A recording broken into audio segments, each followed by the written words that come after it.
Introducing Royal Caribbean's newest ship, Icon of the Seas, the ultimate family vacation. The ultimate 6 slides, 8 neighborhoods, 0 compromise vacation.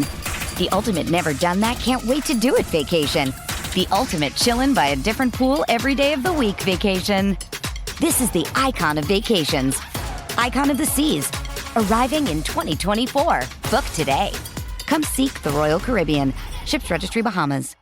Welcome to this week's episode of Missing the Point. This week, we're going to revisit one of our favorite interviews from the past, our interview from 2021 with Boston Globe sports columnist Dan Shaughnessy. Dan joined us to talk about his experience covering the 1980s Boston Celtics, including a free throw competition with an injured Larry Bird, which he lost, and a story about Kevin Millar before Game 4 of the 2004 ALCS between the Boston Red Sox and New York Yankees before the Red Sox would win their first World Series title in 86 years. Today, we figured it would be fun to go back and listen to Dan's thoughts about the current landscape of the Boston Celtics and Boston Red Sox at the time. Starting with the Celtics, during our conversation, Dan did discuss the potential of Jayson Tatum and Jaylen Brown, and since then, they have continued to develop into all-star caliber players. In fact, Jayson Tatum and Jaylen Brown were both named to the 2022 NBA All-Star Game, and are coming off of just missing their first sniff of an NBA title. Despite the growth of these young stars, Dan did express concern about the team's overall toughness and resilience, and since then, the team has clearly addressed these issues and proven to be a powerhouse in today's NBA. On the other hand, the Boston Red Sox have not had the same success. As Dan discussed in the original interview, the Red Sox ownership has made some questionable decisions in the past, including the 2012 salary dump of Adrian Gonzalez, Carl Crawford, and Josh Beckett, as well as the more recent 2020 salary dump of Mookie Betts and David Price to the LA Dodgers. Since we last spoke, the Red Sox have not made any significant improvements to their team, and their performance on the field has been lackluster. It seems that the team is still suffering from poor management decisions they've made in the past. While the Boston Celtics have improved, the Boston Red Sox still have a long ways to go. Thanks for listening, and enjoy our conversation with Dan Shaughnessy from 2021. Welcome into Missing the Point. I'm your host, Michael Marcangelo, joined alongside by Bob Kelly, Rayshon Buchanan, and today we have a very special guest. He has been a fixture in the Boston sports scene for 5 decades. His book, The Curse of the Bambino, details the heartache of the Boston Red Sox and their search for a World Series championship after selling Babe Ruth to the New York Yankees. He subsequently wrote Reversing the Curse after the Red Sox won in 2004. And in 2013, he and Cleveland Indians manager Terry Francona released Francona, a biography focusing on Francona's years as manager of the Red Sox. That book immediately became a bestseller. He was named the 2016 recipient of the J.G. Taylor Spink Award, presented annually by the Baseball Writers Association of America for meritorious contributions to baseball writing. Ladies and gentlemen, please welcome Dan Shaughnessy. Dan, thank you so much for joining us. Nice to be here with you guys. We're really excited to have you. And we want to talk a little bit about the Red Sox and the Celtics. We have a couple of cool tidbits about the Celtics that I want to hear from you. But first things first, I think, a lot of people on sports talk radio now, they kind of make it their job to be a contrarian. You were the original one in Boston. So I'd love to learn or to hear about your story, especially when you're coming up, with Bob Ryan, who is a fan writer, right? He's a great writer, but he feels all the emotions, the highs and the lows. And you made it a point to kind of run this like a business. So I'd love to hear about how that went. Yeah, I'm more detached than Bob. Bob's older than me, and I was reading him when I was in college and whatnot, and he's the greatest. And his knowledge is unsurpassed, and he's a beautiful writer.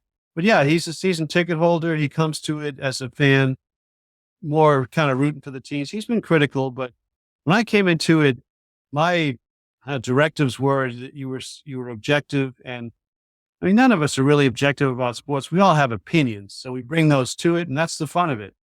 But I just feel like, my job isn't to root for the team. If I were covering presidential election, I'm not supposed to choose a candidate and do the analysis based on who I want to win, as much as give you the analysis of why it's going the way it's going.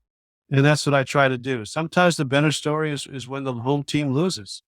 And like right now, the Celtics are more interesting when they lose, because like this year is not going to end well. I mean, it's not like there's going to be some turnaround. They're going to get a 2 seed and get it back. This year's kind of just junk. So when they play these games last night, if I'm writing them, it's better when they lose because you can slam them more and it's more fun and it's got more color and flavor.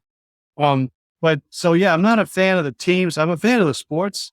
I like it when the local teams are in the playoffs. I got 12 parade covers here from page 1 when they win in this century. And it's always better when they win. People buy books and they have ideas. So that's good. But I don't, when things go bad, when Plaxico Burress catches that pass in the end zone, they don't go 19-0. I can't be all brokenhearted and crying at my keyboard, so I can't write the story. I got to write that story and tell people why they didn't go undefeated. What happened here? And same thing when Aaron Boone hits the home run off Wakefield or the ground ball goes through Buckner's legs. Those stories are epic, and you have to be able to write them under deadline, in my case, and not be emotionally grieving. It's like if you bet on the game, you're all pissed off and you're mad at the umpires or the officials when you're writing it. You don't want to be that guy. You should be able to bring analysis to it without the emotion of having your heart broken. So that's the detachment that I bring to it. Fewer and fewer people do now. I understand that. It's evolution. Far more fans covering the teams now, like fans of the teams that are in the room. And I push back on that. But again, that's just the way things have evolved. Yeah, I just think about it because, you were the reason that my dad used to actually get the Sunday Globe. He always wanted to read you and then always wanted to read Bob Ryan because they were totally polar opposite views, right? But of the same thing. So, you touched on the Celtics. I want to ask you a couple questions about that. We'll get started there. You wrote an article back in the fall saying the Celtics aren't as good as they think they are. How good do you think they are right now? It's really messy right now. I mean, yeah, there's individual talent there, clearly. I mean, the ceiling's really high for Tatum. He's great talent.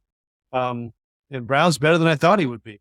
And so it's two tremendous talents. And Smart is a guy you always have to have on the floor. Any team would want him. You can see those things. I love Thompson when he was in Cleveland, inhaling the rebounds, just great. We know what Kemba Walker was. There's a lot of individual talent there. They're not as talented as they were when Kyrie was there and Hayward, who was always hurt, and the two Jays were there. I mean, you think about that team now, they were really talented then. And they made the finals of the conference 3 times in 4 years. But right now, it's messy. You can tell they don't seem to like each other. They're not tough. They're so soft at the end of these games. You can go over those games, Dallas, Chicago, Atlanta, last night. You just know it's not going to go well. They can have a 1-possession game and 3 minutes to go, and the other team just kicks the crap out of them. They get all the 50-50 balls and offensive rebounds. There's no way this is what Brad Stevens is telling them to do. So guys are just going off on their own. It's a mess. Yeah. So that leads me right to my question is, in your opinion, whose fault is it then? Is it the players? It's from what you just said, you don't seem to think it's Brad because obviously Brad's not telling him, listen, guys, go be soft and dog it the entire fourth quarter. Let's see some hero ball, Jayson. Let's see that, So what do you think? Where does the blame fall when it comes to this team? Oh, Danny's got to be accountable for the roster building of what this team looks like. I think he probably botched the Hayward thing. He got greedy on that. I mean, I think Danny's a really great talent evaluator, and the drafting's been pretty good, and he has a great eye for talent. And so, but the way this thing has been assembled is not good, and there's not a lot of accountability there. Nobody blames Danny. Nobody blames Brad. And really, nobody blames the players either. Everybody's always just kind of fat and happy over there, starting with ownership. It's an unusual franchise in our town.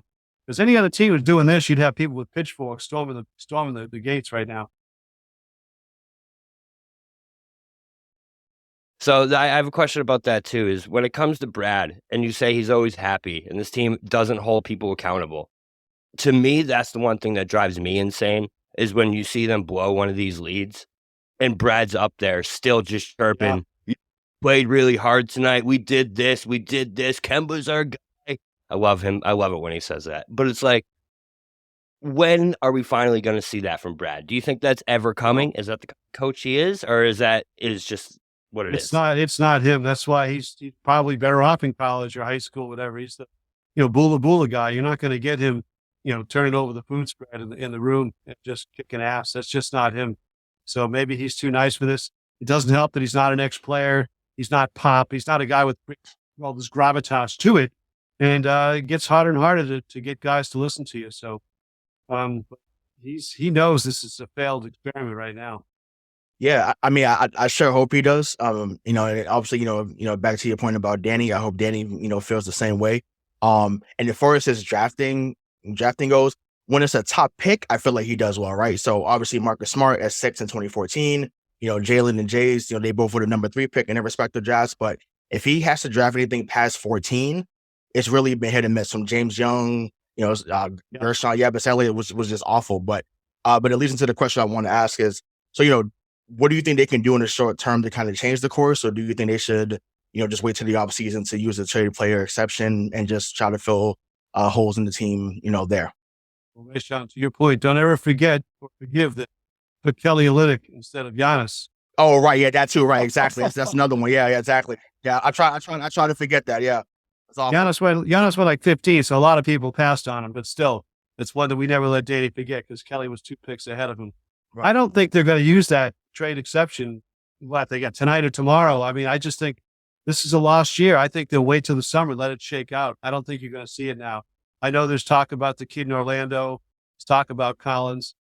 I don't see a move like that. I mean, I think a shakeup's in order. In the summer shakeup, it could be Jaylen Brown getting traded, something like that. I mean, to me, that's still on the table. I don't know the contractual situations, and it confuses me and all that. But I think since they're not going to change Danny or the ownership or the coach, you're going to have to shake up the roster. And what would do it more than a big move like that? So, you've been covering the Celtics for a long time, right? Has there ever been a period since you've been in town where they've had this much talent and underperformed this significantly? Well, I mean, this is a long time. The 83 team, they were swept by the Bucks in the playoffs, and they had 4 Hall of Famers, so they lost a 4-0 series, and they had Mikhail Parrish Bird. They had Tiny Archibald. There's 4 Hall of Famers there. They were swept 4 straight. That was pretty bad. But they won 57 games during the season, so they weren't chumps. And they won the championship the next year when they acquired Dennis Johnson. That would be the closest to being a dysfunctional. It was the end of the term for Bill Fitch before they switched coaches, and some things had to happen. And there was some really dark days in the 70s when they had, McAdoo and Curtis Rowe and Sidney Wicks, and there was some dysfunction going on there. The end for Collins, all that stuff. But this is this is a hard team to watch. Yeah. They are so soft at the end of these games. It just makes you want to kill yourself. It really, I'll never forget that Pelicans game is the one that stands out to me because even up 21, I was watching with my dad, up 21, I looked right at him and went, they're going to lose this game. And he's like, what are you talking about? I'm like, are you watching? It's just, it's so obvious sometimes and it's coming. I was telling these guys, I've made a good amount of fake money off this team this year because of how predictable they really are when it comes to when they lose and when they win. If this team is favored in a game against an underachieving team, I bet against them 100% of the time. And I win 100% of the time. They're just so predictable and soft. I couldn't agree more. Before we kind of transition to baseball, because we want to pick your brain here, I did stumble upon a pretty cool story. I was wondering if you could give us a little insight into it, Dan. So 1985 Eastern Conference Finals, you noticed that Larry Bird has taped 2 of his fingers together. And that I think you made the comment that it might be a little bit harder for him to shoot or his shooting percentage would go down. And he challenged you to a free throw shooting contest with one of his hands wrapped. So I'd love just to hear first person kind of how that went. Well, it's now that I can sell a little product here. I just wrote a book. The book's called Wish It Lasted Forever, Beyond November. So I had that team for 4 years every day. And in those days, it was nobody's fault. But the way it was then, we lived with them. We traveled, we waited for bags, hotels, buses, practice, everything. It was like being on the team without the groupies or the paying with the money. But other than that, it was the same thing. So there we were, and you just got to know them, and we were able to tell the readers what they were like. And it's a very rare time. So yeah, they called me Scoop. That was my nickname. Whenever I'd come into the locker room, Larry'd say, Scoop, do you ever notice how quiet it gets when you walk in here? It was true, because nobody trusted me. It was, a very good system we had. So yeah, he was taping it like this at practice. So there had been a barroom fight 2 nights earlier, and he might have had a broken bone. I don't know. But if you look up his playoff shooting, he shot 52% that year. It was his middle year of his 3 straight MVPs, height of his powers, the 60-point game, all that stuff, buzzer beaters left and right. And he got in the barroom fight, messed up his hand. He shot like 42% in the 9 playoff games after this happened. But he was taping it like this in practice. And I said, you can't play in the game like that, right? He said, Scoop, I could tape my whole hand up, make more shots than you. And I'm like, that's probably true, but that's not what we're talking about here. And it was almost like a pool hustler thing. He kind of must have done it before. So they taped his hand like this. The thumb was taped. It was like he had a boxing glove on. And we did 100. He said, we'll do 100 free throws, $5 a throw, 10 shots around. And he says, you want to go first or I'll go first? I said, I'll go first. He said, you don't like the pressure, do you? I said, that's right. So I went first. I made 6 out of 10. I was a good free throw shooter in high school. I sucked. I was a player, but I could shoot free throws. And made 6 out of 10 just standing around. And he made 6 out of 10 doing this. And then by the time he got to the 3rd round, because I was rebounding and they were all going to his, he said, I figured this out. And he did. And he ended up making 86 with his hand like that, 86 out of 100. And I started choking because I'm seeing $5 bills flying through the air every time I'm letting go here now. And so I lost $160 and went to the old Bay Bank and got 820s out of the ATM. Next night he was doing his early shooting. I gave him his money. He stuffed it in his sock. He played with my 820s in his sock that night. And I expensed this because I wrote a funny story about it. And I told my boss, the story came at some cost. I had to incur some expenses here. And evidently the word wager is frowned upon by the IRS. So it bounced back to accounting. So we switched it to 8 $20 lunches with Robert Parrish and just called it a day. And I got my money back. But that did in fact happen. Thanks for asking. You're welcome. Actually, keep it with that same year, because I know you brought up the game where you scored a 6 against Atlanta and New Orleans. Like, how was that? Because I'm like, you see the highlights, but I'm like, the highlights doesn't do it justice, man. Like, just how was that game, and just like how hot was he, and just like was it really? Were the Atlanta Hawks really just fawning over how good he was? Yes. You see guys falling over the bench. He was like invincible that year. He was at the height of his trash talking powers. He would tell guys what he was going to do in the inbounds pass, that he would do it. He started banking 3-pointers just because he could for the fun of it. And, put his hand out for cash, running down the other end of the floor. And McHale had gotten 56 9 days earlier against the Pistons. Larry was feeding him because Larry hated Kent Benson, who was an Indiana guy who disrespected him in college. So he let McHale torch Kent Benson to get him ejected from the game. Kept feeding McHale the ball, and Kev got to 56, and he came out with like a minute to go. And I said, well, Dan, you should stay in there because I'm going to get that. And then 9 days later, we're in New Orleans because the Hawks played home games in New Orleans because they wouldn't sell out the Omni in Atlanta. So we stayed at the New Orleans Hyatt and took a bus, went by Rick Roby's high school on the way, and Roby went to Kentucky, which was pissed off Larry because Kentucky didn't recruit Larry Bird. They thought he was too slow, so they took Roby, who was even slower. And Larry always said it was all bribes. So we went by the high school. He said, that's where Putter got all those bribes when he was in high school, right there. He was all fired up. And we get to the gym, and it was all Celtic fans in New Orleans that night. And they put the press right behind the Hawks bench. We were a little elevated. We can see ourselves on that. And Mike Fratello was the head coach, short little guy. Ricky Brown was a guy who had been a Celtic draftee. He was on that team. I mean, they had Dominique Wilkins. They had some great players. Doc Rivers is on that team. And it kind of grew. And then by the 4th quarter in the Hawks bench, they were a bunch of knuckleheads, and they were like leaning into each other and celebrating and falling down. And Larry started like going over to that side and just shooting right in front of them and just pointing to them. And all that video, I mean, they're not making it up. It's true. The Hawks were actually fined for that. Oh, yeah, as they should have. There's no way you should be celebrating. I don't care. It was bad. And Fratello kept switching guys. He kept changing men and trying everything. And Fratello, he got into a little fight with Brown. We saw the whole thing. And when it was over, the GM of the Hawks came into the Celtic locker room with the game ball and had Larry sign it. It was like a souvenir for the Hawks. He just dropped 50 in our heads. It was like, yeah, that all happened. It was good times. Oh, what an honor, right? Good times. Is he the only player that you've ever seen reach that level where he starts just playing around in the middle of games?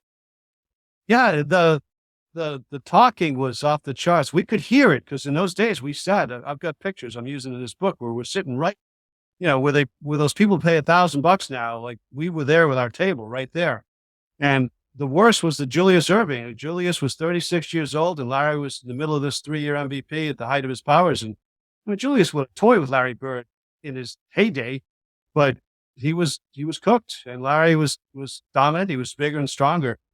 Larry had like 38 in the second half, or 38 by the third quarter. And Julius was like 1 for 9, and Larry was just, get somebody out here, old man. You can't guard me. And finally, Julius went for his throat. There's a famous picture that they're grabbing each other by the throat, and it was at Donnybrook, and it did not end well.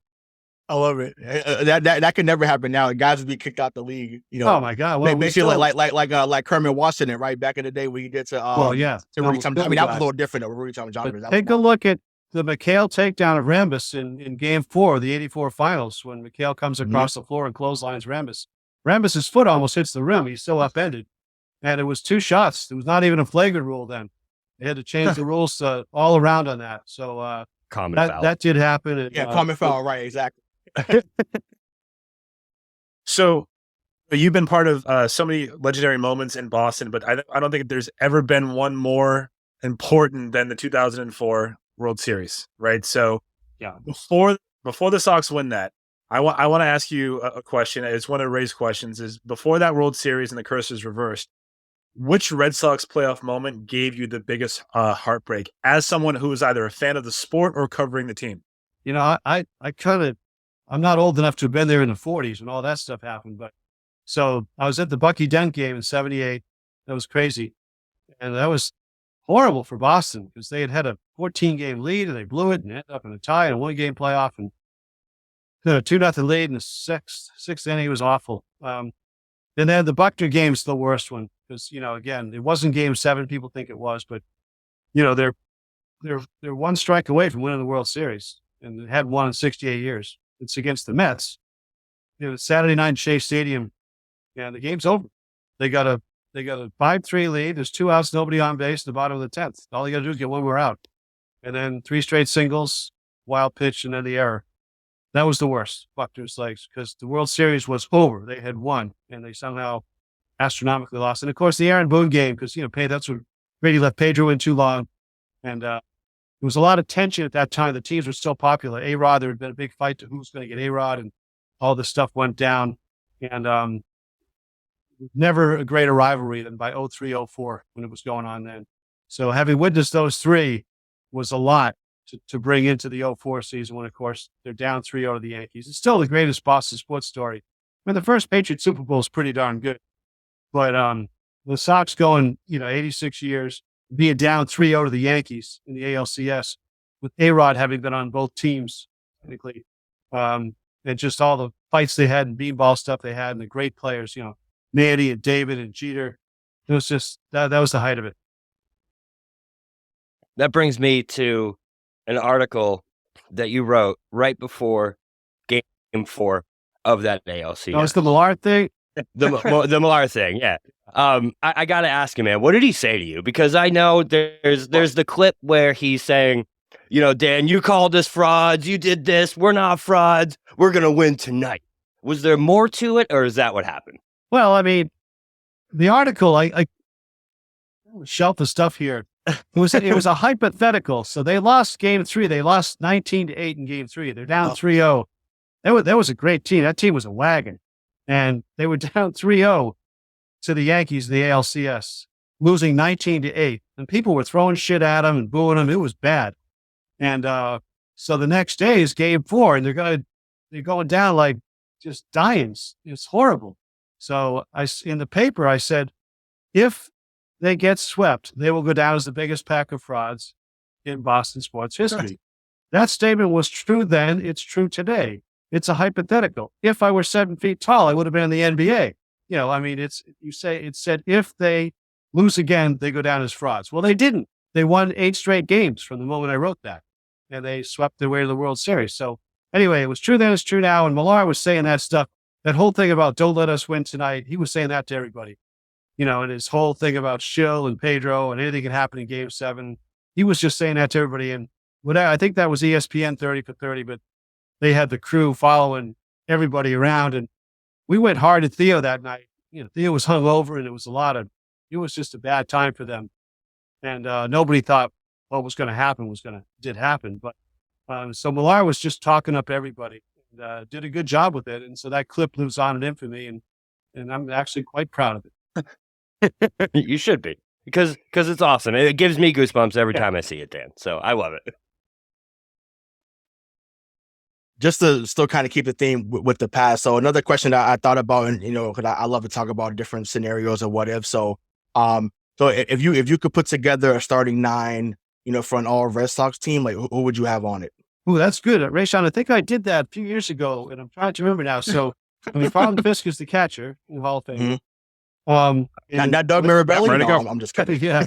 And you got Wade Boggs the third Hall of Famer. And we got the outfield. We got Jim Rice, Carl Yastrzemski, and Ted Williams, all Hall of Famers. Bobby Doerr's second baseman, Hall of Famer. Jimmy Fox at first base, Hall of Famer. And the shortstop, Joe Cronin. Those are all Hall of Famers. And Pedro would be your starting pitcher. So there's 9 Hall of Famers, and David Ortiz would be your DH, and he will be in a Hall of Fame. So that'd be 10 players right there. Would Manny be an honorable mention? Because I'm like, I was like, that's more than fair, because Manny's a better hitter than Carl Yastrzemski or Jim Rice. I mean, he just is. But yeah, with the 3-time Royds thing, he's not going to get in the Hall of Fame. But as a pure hitter, yeah. And defensively, Rice wasn't that good either. Manny's certainly serviceable out there. Right. I mean, and plus I know Rice was also MVP. I don't think Manny ever won MVP. Manny never did. Rice had 406 total bases in 78, which hadn't been done in 30 years. So I think for pure hitting, I would take Manny. Manny was Manny was Jimmy Fox as a pure right-handed hitter. And I mean, obviously, Manny was our guy. So I mean, it makes sense that obviously, you saw Yastrzemski, you saw. Is Yaz to you the best left fielder then, or was it Ted? For all around and defensively, but he's only like a career 285 hitter. I mean, he just had a lot of compiled numbers like longevity, and 67 was the greatest single season of any Red Sox player. Triple Crown MVP, defensive Gold Glove, 7th game of the World Series. Just he was 7 for 8 in the last 2 games they had to win, all that stuff. But he was never. He didn't have a 5-year stretch like Manny Ramirez had. I mean, hardly anybody. Ted Williams did, but Right, exactly. Yeah, 'cause I know with Manny, before he got to Boston, he had a season where he had 165 runs batted in. Manny was nuts. Go look at the Cleveland team. Manny was hitting 7th for Cleveland team.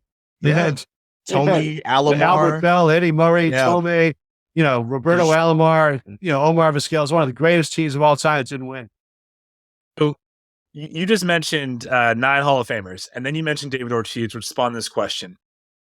Does David Ortiz get into the Baseball Hall of Fame, and how does he but not Barry Bonds? Well, David's sailing in. Everybody loves David.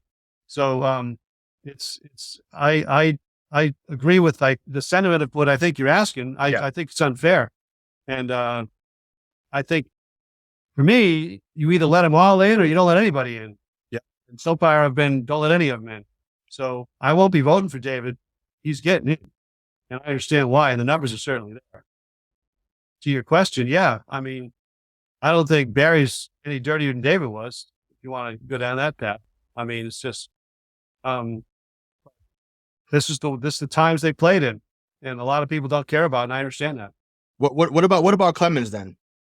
Yeah, I was just gonna say, if we're gonna open that door, Clemens. I mean, his Red Sox career alone to me is Hall of Fame worthy. Yes, I know he won 192 games, 3 Cy Youngs to the Red Sox, but I don't vote for him because I've been on the wall. I don't vote for any of them. I love Roger. He was great. He did a lot of good things here, and I mean, he's one of the top 10 pitchers of all time by any measure. I mean, the guy won 354 games and 7 Cy Young awards. Give me a break. I wish he hadn't used at the end to extend it when unnecessarily. So I have a question about that though. So that whole era, right, is everyone's tainted from it. No matter what, for that whole 90s, 2000s era, anyone who's ever going to get into the Hall of Fame is always going to kind of have that cloud over them in that era. Don't you just think that a simple solution could be is let them in, but make sure it's on the plaque. Make sure it's indicated that they're in Yeah. But this happened, and this is a question that we have about it. They're still one of the best players ever. Well, again, a Hall of Fame that includes Trevor Hoffman and Harold Baines. It does not include Barry Bonds and Roger Clemens. It's a little ridiculous, so we know that, but that's the hand that's dealt. It's unfortunate. And my fear is that Bonds and Clemens are going away forever next year. It's the last year on the ballot for them. They're not getting the momentum. I don't think the old timers will vote for them. And it's a big gap to not have those guys in the Hall of Fame because they were better than everybody in the time they played. They were. How ironic is it that the players that really saved the game for everyone in the 90s, right? Sosa, you have Wire and Barry Bonds that are ostracized and kept out for doing the thing that propelled the sport back into the fan of America. Right. And there's a very likelihood that Piazza, Pudge Rodriguez, Bagwell were all using because they all look dirty and they're all in, but they didn't test or they're not in the Mitchell report. They didn't have the stigma that these other guys have. I thought Pudge was on the Mitchell report, wasn't he? Pudge Rodriguez? I don't remember him. I know Palmeiro was, but Bagwell in particular. Because didn't he start here? Did he get drafted by the Red Sox? Bagwell was traded by the Red Sox. Yeah. So if you look at him, how small he was early on, and then by the time they became the Killer Bees, with him, Biggio, and Berkman, it was like, oh, this guy really was a wagon for the wrong reason. No, you guys got good knowledge for young guys. I'm impressed here. Thank you. Oh, appreciate it, man. Yeah, Thank you. Thank you. Some would say we're not so young anymore, but Yeah. Right. So, Dan, what are your expectations of the 2021 Red Sox now that Alex Cora is back? I like Alex. I don't hold that against him. Probably we should more than we do. He's a good guy and he's good to be around. He was cheating. I don't know. I just can't get all in a big lather about it. We're used to it in Boston by now. No, I should. I wouldn't vote for him. I wouldn't vote him into the Hall of Fame. So he's on that. Right. But as a manager, given the shit show they got here and the horrible decision-making and the cheapness up top and what they're doing to the franchise, he's good for them. These players like him. They respond to him. Him being bilingual is huge. And a guy like Devers, you'll get way more out of Devers. It just is. And I would want to play for him. He's just a good guy to play for. The starting pitching is very suspect still in my view. You can make a case, but everything's got to go just right. And people get all in a lather about, Nathan Eovaldi throws 100. He's won 9 games here in 3 years. He's always hurt. Everyone just remembers that one run. Yeah, he had one great postseason performance in a game which they lost, by the way. And he makes $17 million over 4 years. For 4 years. So good for Nathan Eovaldi, good guy. Maybe he'll finally get healthy and win 18 for you because he's got that ability. We know. Eddie Rodriguez coming off the COVID, the cardiac thing, hopefully. And he's your opening day starter, too. Garrett Richards, he's never been a winner. He's been hurt all the time. Pavetta has won 8 games in 5 years. Perez is a meatball artist. He pitches to contact, as they say, which is cool for him. A lot of bats. So he's Derek Lowe 2.0. He finds a lot of bats. No, Derek Lowe was much better than Martin Perez. Derek Lowe was much better. Rishon's right again. No, I know. Yeah. Yeah. Well, what about? Because I would still want to keep with the current team, right? So obviously, this guy was one of the main pieces coming back in the Mookie Betts trade last year. How do you feel about Alex Verdugo? I'm a fan. He was much better last year than I thought he was going to be. So do you think he's someone that can be a mainstay here going forward? I like what I saw last year. I was pleasantly surprised. I was bothered that the Dodgers gave up on him the way they did. I thought, they didn't have to give up anything in that deal. That was the Red Sox were driven to get rid of payroll. So it's not like the Dodgers were in a position of strength and they gave him up very readily. That bothered me. He's a little dirty in that sex scandal thing they had there. There's something not right about that that's never been fully explained. So I hope he's got everything on the straight and narrow and it's all good. He is a character. We haven't been able to be what little I saw when we were around him. I think players respond to him. He's a very cocky kid, and his ability. I love his swing. I don't think he's as good as he thinks he is, or his fans think he is. But No. there's something there. I'm reluctant to anoint him just yet because so many things. I mean, Carl Everett was the best player you ever saw for like 4 months at the beginning of the '98 season, whatever. He was His amazing. eyes Yeah. before. Yeah, and as soon as he headbutted the umpire, it was over. Yeah. It was over. This kid's got something, and hopefully it gets steered in the right direction. So, Dan, you just said that we really know our stuff. I appreciate that. I hope that you still feel this way after I asked this question, because it just came to my mind. The Red Sox-Yankees rivalry was so great up until 2004, right? So, would you rather have those days of that rivalry being at that peak, or still win that World Series and have it go away? Because it's not there anymore. I don't think that the common generation really cares about Red Sox-Yankees as much as they used to. It's a really good question, and I think that we always said when they won, it'll never be the same, and it hasn't been. And it sucks now because they're bordering on irrelevance. But I do think that there's almost nothing they could have done to have avoided where we are now. Just the way the game has trended, the slowness of it, young people with their devices and the speed with which they want it, how it's not the friend of fantasy. It's people's attention spans. It doesn't lend itself to today's young people. I understand that. It's asking a lot. So the older fans are dying off and not going to be replaced, and that's bad. So I don't think there's much the Sox could have done about it. So I'll take those years when we had them and say that was the height of that, and it was never going to be as good again, no matter what they did with drafting or signing or trading or whatever. I just don't think they could have sustained the level of intensity that we had on that thing. It was too much to sustain. Yeah, I just remember like every mattered in like 03, 04, even 02 when they missed the playoffs and they won 93 and 69, right? Like they were pretty relevant and for that 3-year stretch. And now if you would have told me that 17 years later that people in this area would value them below the Bruins, Patriots, it's wild to me. I think storylines are what keeps people invested, and they just haven't been able to keep that up. I think, with the Yankees and having that nice little rivalry with the Phillies in 08, 09, that was fun, but we've never come across them again. So do you think that it's like the flick of a switch that if we see the Yankees in the ALCS, we can tap into it again? You could approximate, but you're never going to get to that level again. It would just be better than now, but you're not going to go back to that level ever. Well, I mean, we did. I know we faced them in 2018 in the division round. That was a great series. The only moment, or the two moments I remember most in that series was the JD Martinez home run in game 1, and then obviously Brett Holt getting the home run to complete the cycle. And I mean, basically that crowd in Yankee Stadium was dead, right? Like it's not the same where Yankee Stadium is not the same as it was in 03 and 04, obviously, because it's new fans, like you said. But yeah, man, I mean, I was even thinking about that 99 series too, like Roger, like you'll never that is his best. Yeah, well, the greatest thing from 18 was the Saturday when the Yanks won here, and Sanchez hit a home run to center field, one of the longest home runs ever. And Judge, I'm sure, shared that night. And that was the night Judge went by with New York, in the jukebox by the Sox clubhouse there with the boombox. And that was like the highlight of the series. And the Red Sox just went there and just kicked the crap out of them. Oh, at 1,000 runs. That was it. Yeah. That team was so good, though. Which leads me to a question I have to ask you.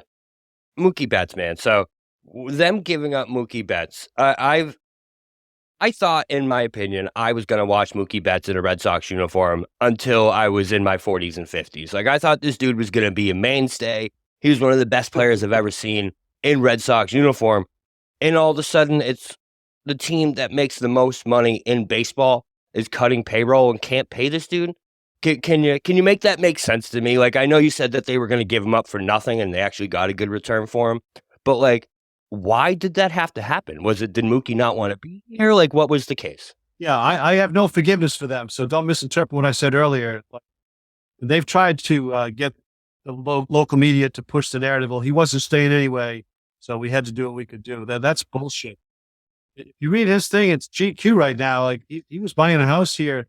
They wouldn't meet his price. They wouldn't pay. They wouldn't meet his price. That was it. It was all about money. And I understand that. It was his time to strike. He did. They weren't willing to meet it. And then, they finished in last place with the worst team since 1965. The Dodgers win the World Series. They got exactly what they deserve. And that thing will never be right. There's no excuse for it. If you're going to own the Boston Red Sox and have an investment of $700 million turned into $7 billion in 20 years, then you have to keep that asset, and you have to invest in that and overpay if that's what it takes, so that the second half of the contract will be rendered meaningless and all that stuff. Say that. Don't have Tom Warner go on and say what idiots the Dodgers are for doing this. That the money won't be worth it in 15 years, whatever. It's bullshit. It's Red Sox are more than a business. They're a public domain, public entity, public trust. That whoever owns it has to value that, and they had to. It was incumbent on them to keep them. That's on them. Shame on them. And David Price, they're paying $16 million for David Price to pitch for the Dodgers this year and last year. I mean, he didn't even pitch, but it's like these salary dumps for the Boston Red Sox, unforgivable. And they're going to tell you that we have the third highest payroll this year, so stop it. But that's because of all the dead money, which is Price, Pedroia, Benintendi. They have dead money, and that's on them. Evaldi, in effect, is dead money. It's $17 million for not a lot, for 3 wins. Yeah, so that's on too. Chris Sale, who they gave the money to. So bad decisions don't take away the notion that they're cheaped out. Every option they've had over the last 12 months, they've gone for the lowest salary guy, except for Richards, who we don't know if he's any good or not.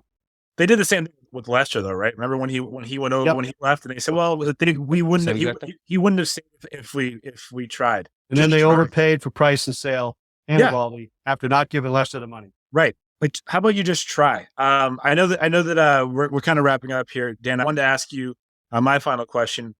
We've seen over the last, I think it's been rapidly over the last 20 years that print media has really just taken a back seat, and those that were prominent before are no longer, right? There's been a big fallout. Now everyone is an influencer, which pisses me off. How do you think you have managed to stay at the top of your game and so relevant through all of these changes? Well, I mean, there would be some argument to the relevance of myself at this time by a portion of the population out there, and that's okay. Like, I'm not relevant on talk radio anymore. They want young hot takes and all that, and that's fine. I had enough of that, But and the Globe thing, my audience is older, but and I think even the haters kind of keep the thing going. It's sustaining a little bit. So, but the takes they are how I feel at the time. They're not generated to clickbait, or it's just how I feel at the time. And some of it's provocative for people, but it's just sports. We should be able to argue about Manny Ramirez and Jim Rice and not dislike each other. I've always said that. It's okay. That's what sports is supposed to be. So I'm good with it. I appreciate the question. The print thing, like one thing, like we talked about this Duxbury High thing. It used to be you could go do a high school story on the quarterback at Marshfield. You could change his life by being in the Boston Globe. Can't do that anymore. Like that kid's already online. He's got, hoop.com or whatever, and their lives are their lives, and they don't care about us. And I understand that. So we don't have the platform or the reach that we used to have. I'm okay with it. It's evolution. You can't bay at the moon. Like Barstool is more popular than we are, and I don't like that, but there's nothing I can do about it. So I just skate my lane here and doing the best I can. And I have energy about it. I like the sports. I love the platform, and writing a book on 40 years ago the Celtics was really fun, and people will actually read it because they want to hear Larry Bird's story. So again, I'm blessed. I got to read and talk about sports for 40 years in this market, 12 championships in this century, and some of the losses, and young folks like yourselves who know so much about sports and still want to talk about it. So I just feel really lucky and blessed about it. And I try not to complain too much about it. It's not the way it used to be, because too bad. Things evolve. Well, obviously, thank you so much for taking the time. Before we let you go, we want to always let you tell people where they can find you. And you already give us a little bit of a preview of an upcoming book in November. So please tell the listeners out there where they can find you and what they can expect from you over the next couple of months. Yeah, go down to 7-Eleven and get the Boston Globe tomorrow morning. I think it's $2. Good luck with that. Hold it to paper.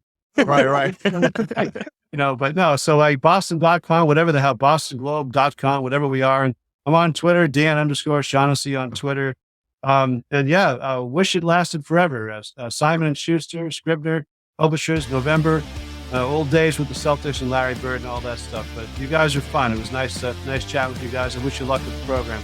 Well, thank you so much. And thank you all for listening to this episode of Missing the Point. So for Rayshawn Buchanan, Bob Kelly, and Dan Shaughnessy, this is Michael Marcangelo signing off.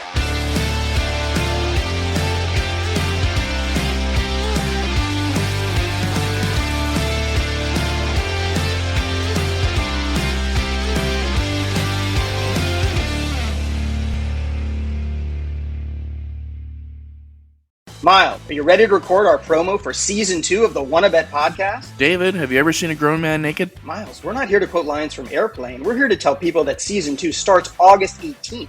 But I like Airplane. I know you do, but Wanna Bet is a sports betting podcast. Each week we bet $1,000 on the NFL teams and games that we love. Well, that sounds like fun. It is fun. And last year you picked over 60% of your games correctly. How'd you do? We're not talking about that. We are telling people that they can find us every Friday. So no more movie quotes. Roger. Electricast. Hey, what's happening out there, everybody? This is Lawrence Ross, and I'd like to tell you a little bit about my podcast, The Lawrence Ross Show. Egomaniac. It's a 2-hour weekly exploration into my mind. I also do sketches, celebrity impersonations. You're out of order! And I also do song parodies. Not too shabby for a blind guy. Not only are you visually impaired, but you are geographically impaired. New episodes are released every Friday. Check it out on your favorite podcasting platform or listen to it here on Society 13 on Electricast.